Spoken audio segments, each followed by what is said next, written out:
A group of Gwinnett County residents want answers about a fence built next to a historic cemetery.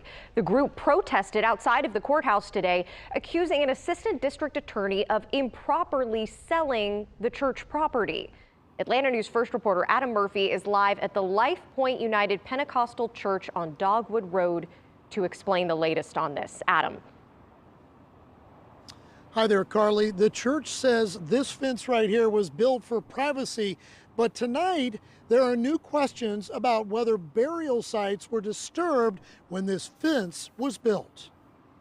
Code enforcement, do your job! A group of Gwinnett County residents protested outside the courthouse Wednesday, calling out Assistant District Attorney John Melvin over the sale of this church property on Dogwood Road. 2025, John Melvin got the right to sell it.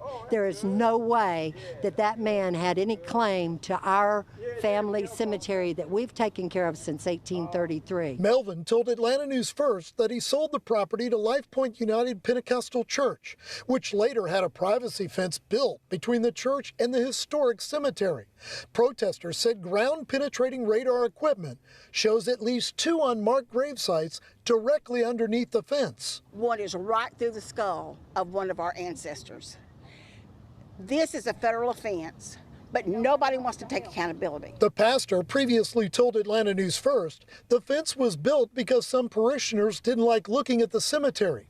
State Senator Rick Williams, who is a funeral director, said this is a direct violation of the law. Human remains have been disturbed and the contents of those graves have been disturbed, and this is against state and federal law. Back at the courthouse, Melvin tells Atlanta News First the sale of the property was above board and that he no longer has a dog in the fight. It was all unnecessary, and if they'd taken down the fence, you know, I'm pretty sure people could live happily ever after, but the transaction is questionable.